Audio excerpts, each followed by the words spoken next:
যে আমি এই কিউট কিউট পুডিংগুলো বানাইছি, বানানোর সময় ভাবলাম একটুখানি ভিডিও করে রাখি।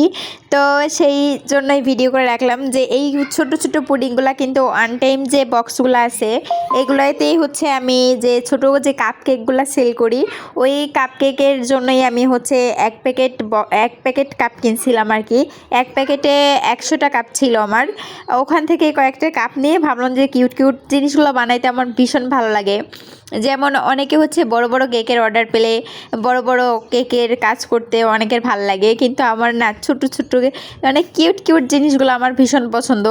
যেমন হচ্ছে আপনার কেকের ভিতরে বলতে পারেন যে বেন্টো কেকগুলা, এই কেকগুলো আমার ভীষণ ভালো লাগে।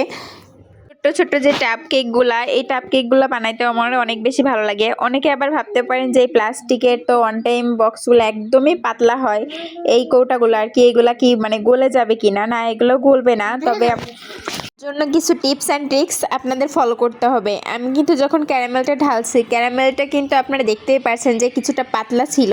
এটার ভিতরে আমি হালকা একটু পানি দিছিলাম, পানি দিয়ে তারপর হচ্ছে অন টাইম বক্সগুলোতে ঢালছি। না হলে তো যদি ডিরেক্ট আমি ক্যারামেলটা ঢেলে দিতাম তো তাহলে অনেকটা গরম থাকতো, অন টাইম বক্সগুলো একটু হলে গলে যাওয়ার সম্ভাবনা থাকতো। যাই হোক, আমি কিন্তু একটা ডিম দিয়ে পুডিংটা বানাচ্ছি, আপনারা হয়তো দেখেছেন। একটা ডিমেই এই পাঁচটা পুডিং হয়ে যাবে, কিউট কিউট সুন্দর সুন্দর পুডিং। এখন হচ্ছে দুধটা কিন্তু অনেক ঘন করে জাল দিছি আমি, আপনারা চাইলে পাতলা করে দিতে পারবেন।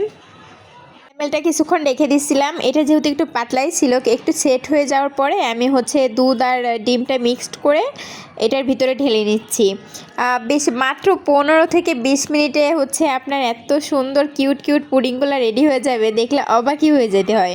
পুডিংগুলোর টেস্টও মাশাআল্লাহ অনেক সুন্দর হয়। ও হ্যাঁ, আরেকটা জিনিস বলতে ভুলে গেছি, একটুখানি ভ্যানিলা এসেন্স বা আপনাদের কাছে যদি এলাচের গুঁড়ো টুড়ো যা হোক কিছু একটা দিয়ে নিলে ভালো হয়। বেকিং সেক্টরে সে বেকিংয়ের কাজগুলো করতে আমার ভীষণ ভালো লাগে, কিন্তু সত্যি কথা বলতে আমার ভিডিও করতে মনেই থাকে না।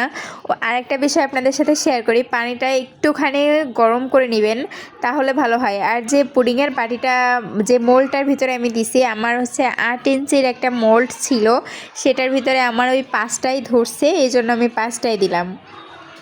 আর এই হাঁড়িটা নিয়ে কেউ দয়া করে বাজে মন্তব্য করবেন না, এই হাঁড়িতে যে কি পরিমাণে কেক পুডিং বানানো হয়েছে, এই জন্যই হাঁড়িটার এই অবস্থা। এই যে আমার পুডিংগুলো হয়ে গেছে, আমার 15 মিনিটের মতো লাগছিল, মাত্র 15 মিনিট। 15 মিনিটেই কিউট কিউট পুডিংগুলো হয়ে গেছে, দেখেন কত সুন্দর হয়েছে। আর কাপেরটা আপনাকে ডিমোল্ড করে আমি দেখাচ্ছি, এই এই দেখেন কত সুন্দর হয়েছে না। এগুলো দেখতেও অনেক বেশি ভালো লাগে, আর এগুলো কাটতেও ভীষণ ভালো লাগে, খেতেও ভীষণ ভালো লাগে। আপনারা বাসায় একবার হলেও ট্রাই করবেন।